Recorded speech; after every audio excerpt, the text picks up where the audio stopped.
ሰላም ጤና ይስጥልን ክቡራን የዩቲዩብ ቤተሰቦች፣ የሰዓቱን አጫጭር መረጃዎች እየቀርብ ያለው እስከ ፍጻሜው አብራችሁን ቆዩ።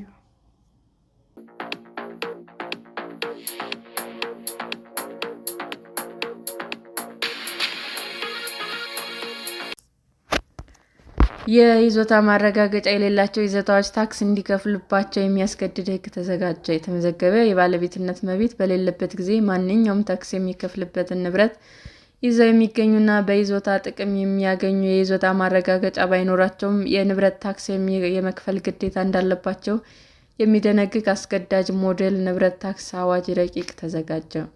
ሀገራዊ ወጥነት ያለው የንብረት ታክስ መሰረት የታክስ ምጣኔና ታክስ የሚፈለግባቸው ንብረቶች እንዲኖሩ ለማስቻል የሚረዳ የአፈጻጸም ሕግ ክልሎች ሊያወጡ እንደሚገባ፣ ለዚህ መነሻ የሚሆን ሞዴል የንብረት ታክስ ሕግ የፌዴራል መንግስት ማዘጋጀት ስላለበት ገንዘብ ሚኒስቴር፣ ገቢዎችና ከተማና መሰረተ ልማት ሚኒስቴር ጋር ረቂቅ አዘጋጅቶ ይፋ አድርጓል።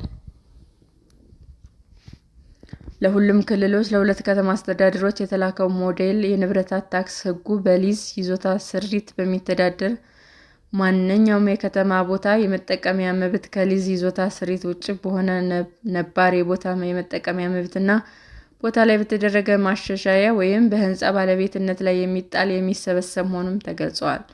በሕጉ መሰረት ታክስ የመክፈል ግዴታ የተጣለበት ማንኛውም ሰው በታክስ ከፋይ ስም የታክስ ጉዳዮችን እንዲያስፈጽም ውክልና የተሰጠው የታክስ ከፋይ ተወካይ፣ የሟች የውርስ ንብረትን በሚመለከት ስልጣን ያለው አስፈጻሚ ወይም አስተዳዳሪ፣ ዕዳ ያለበትን ንብረት በሚመለከት ስልጣን ያለው ባለአደራ፣ ህንፃውን ወይም ማሻሻያውን የሚሰራውን የሚቆጣጠረው ኩባንያ የሪል ስቴት የባለቤት መብት እስኪያስተላልፍ ወይም የተጠናቀቀውን ህንፃ ለገዢው አካል እስኪያስረክብ ድረስ የያዘውን የሚያካትት ይሆናል ተብሏል። በተጨማሪም የተመዘገበው የባለቤትነት መብት በሌለበት ጊዜ ማንኛውም ታክስ የሚከፍልበት ንብረት ይዞ የሚገኝ ሰው ወይም በይዞታ ጥቅም ያለ ሰው የይዞታ ማረጋገጫ ባይኖረውም የንብረት ታክስ የመክፈል ግዴታ እንዳለበት ተደንግጓል። ሆኖም የተመዘገበው የባለቤትነት መብት በሌለበት ጊዜ ታክስን እንዲከፍል መደረጉ ብቻውን በንብረት የመጠቀም ወይም ባለቤትነት መብትን እንደሚያስገኝና በሌሎች ሕጎች የሚወሰድ እርምጃዎች እንደማያስቀር፣ በተጨማሪ ንብረቱም በጋራ በባለቤትነት ወይም ይዞታ የተያዘ እንደሆነ ሁሉም የጋራ ባለቤት ወይም የጋራ ባለይዞታዎች ለንብረት ታክስ በጋራና በተናጠል ተጠያቂ እንዲሆኑ አስፍሯል። ከታክስ ነፃ የመሆን ወይም እፎይታ የማግኘት መብቶች እንደተጠበቀ ሆኖ ከአንድ ንብረት የገበያ ዋጋ ውስጥ ታክስ የሚከፈልበት የንብረት የገበያ ዋጋ 25 በመቶ መሆኑንና የመሬት አስተዳደር አካሉ በከተሞች በቦታ መጠቀሚያ፣ በህንፃዎች፣ በማሻሻያዎች ምድብ የተፈጻሚነት ባለው የግመታ ዘዴና የዋጋ ግሽበት ማሻሻያዎች መሰረት ያደረገ ወቅታዊ ማሻሻያ ማድረግ እንዳለበትም ተገልጿል። የከተማ መሰረተ ልማት ሚኒስቴር በሚያወጣቸው ደረጃዎችና መመሪያዎች እንዲሁም የክልሉን የከተሞች ሕግ መሰረት ባደረገ የከተሞች ፍርጅ ምደባ ንዑስ ምደባ እንደሚወሰን ተመልክቷል። የንብረት ታክስ ምጣኔው በመጀመሪያው ዓመት በዝቅተኛ ታክስ ምጣኔ ተጀምሮ በ4 ዓመታት ውስጥ ከፍተኛ ጣሪያ ላይ መድረስ በሚያስችል አዳጊ ሂደት ስራ ላይ እንዲውል እንደሚደረግ፣ የከተማ አስተዳደሮች የታክስ ምጣኔውን በሚያሻሽሉበት ጊዜ የከተማውን ዓመታዊ የካፒታል ወጪ ፍላጎትና የሁሉንም ንብረቶች ታክስ የሚከፈልበት ዓመታዊ ዋጋን ከግምት ውስጥ ማስገባት እንደሚገባቸውም ተደንግጓል። ዓመታዊ የታክስ ምጣኔው በሚሻሻልበት ጊዜ ከንብረት ጋር ከተያያዙ ገቢዎች በስተቀር ከልዩ ልዩ ማዘጋጃ ቤታዊ ገቢዎች፣ ከክልሉ መንግስት የሚገኙ ድጎማዎች፣ የውጭ እርዳታ እና ከሌሎች ምንጮች ከተሞች የሚያገኟቸው ገቢዎች ታሳቢ አይደረጉም ተብሏል። ዓመታዊ የንብረት ታክስ ምጣኔ ሰንጠረዥ የማጽደቅ የማሻሻል ስልጣን የተሰጠው ለከተማው ምክር ቤት ሲሆን ምክር ቤቱ በሌለበት ጊዜ አግባብነት ባለው የክልል ከተማ ሕግ መሰረት ተመሳሳይ ስልጣን የተሰጠ አካል የማጽደቅና የማሻሻል ኃላፊነት ተሰጥቶታል።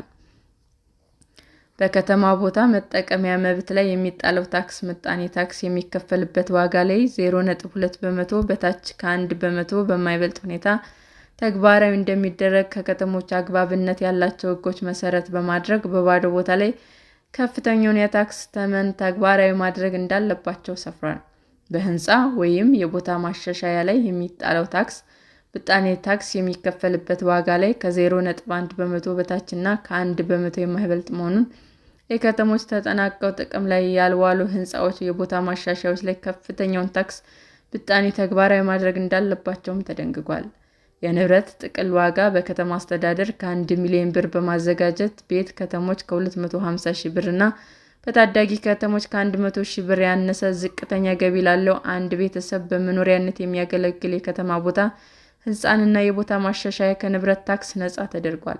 የሃይማኖት ተቋማት ለአምልኮ ተግባርና ለመካነ መቃብር አገልግሎት የሚጠቀሙባቸው ንብረቶችም በከተማ ክልል ያሉና ለአንድ ቤተሰብ ፍጆታ ለሚውሉ የግብርና ሥራ የሚያገለግል ለህብረተሰቡ ነፃ የማህበራዊ አገልግሎት የሚሰጡ ድርጅቶች አገልግሎቱን ለመስጠት የሚጠበቅባቸው ንብረቶች ከታክስ ነፃ ናቸው ተብሏል።